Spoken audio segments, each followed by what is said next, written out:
Hello, I'm Mr. Hotelling, and welcome to this installment of Numbers in Science, where we will answer the question today of how are numbers used differently in common usage, mathematics, and science.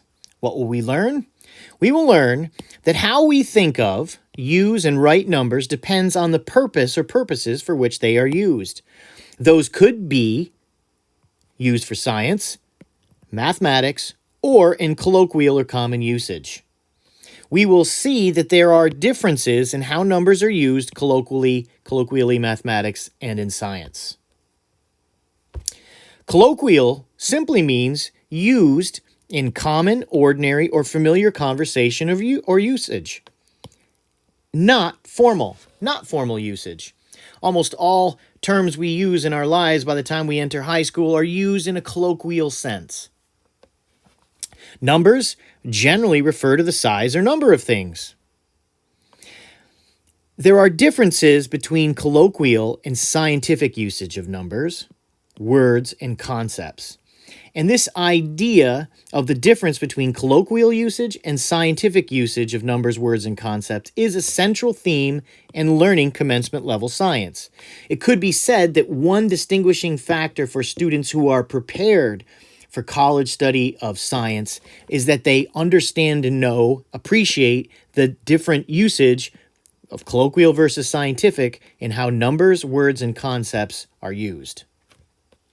So let's graduate to talking about mathematics, how numbers are used in mathematics. Well, numbers again refer to the size or number of things, just like in colloquial usage. Typically, numbers are given to some level of precision that is relatively unimportant. Numbers like 1, 2, 3, 12, and 14.5 expressed to some level of precision. There are numbers that do have definite values that can also be expressed to some level of precision.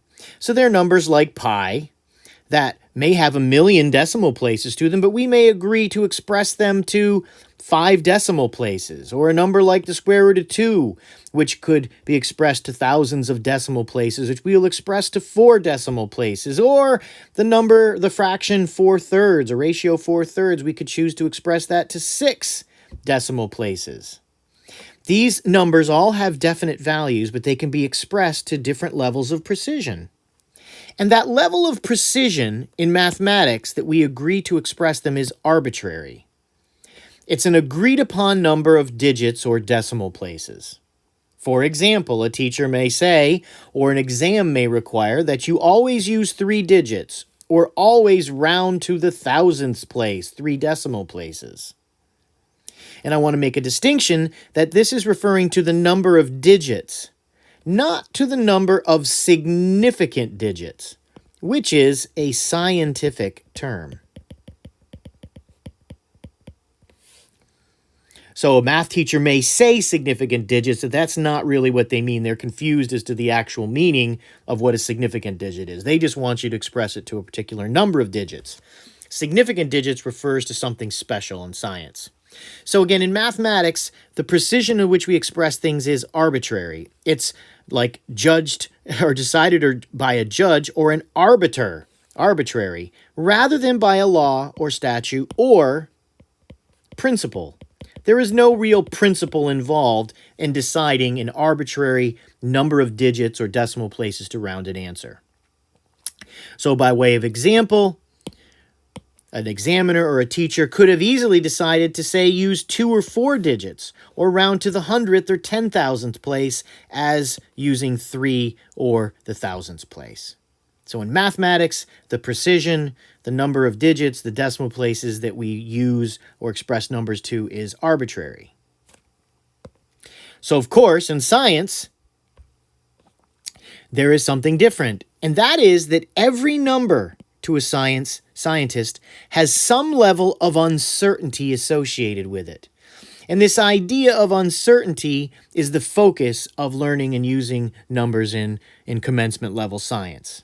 This idea of thinking about, applying, expressing, and communicating uncertainty. So to a scientist, a number is written conveys not only how large, but also the uncertainty associated with this number. And of course, it's the next several installments where we'll get into this in more depth, but let me give you an example. These three numbers are all 12. They have different numbers of significant digits. This one has 3, this one has 5, this one has 8. They are all, 3 of them are the same size. But each one of them has a different precision. And that precision is expressed in the decimal place. And along with that decimal place is an uncertainty associated with it. And I'll just say it now that the uncertainty in this number is in that decimal place, and that decimal place. So of course then, when a scientist writes these three numbers, the uncertainty here is in the tenths place. The uncertainty here is in the thousandths place, and the uncertainty here is in the millionths place. So this one is known much more precisely than this number. It's known much better. Even though all three of those numbers are approximately the same size, we know this one better. So when we say a scientist writes a number, it conveys not only how large, 12, but also the level of precision and uncertainty to which we know that number. Of course, that leads to the idea that each of those numbers has a different number of significant digits, which is related to the uncertainty. So, what we will come to see, what we've already starting to see, and we will continue to see in the following installments, is that there are set, agreed-upon rules for uncertainty, how to express every kind of number used in science, and that these rules are not arbitrary. They are not just a teacher saying 2 decimal places or 3 or 6.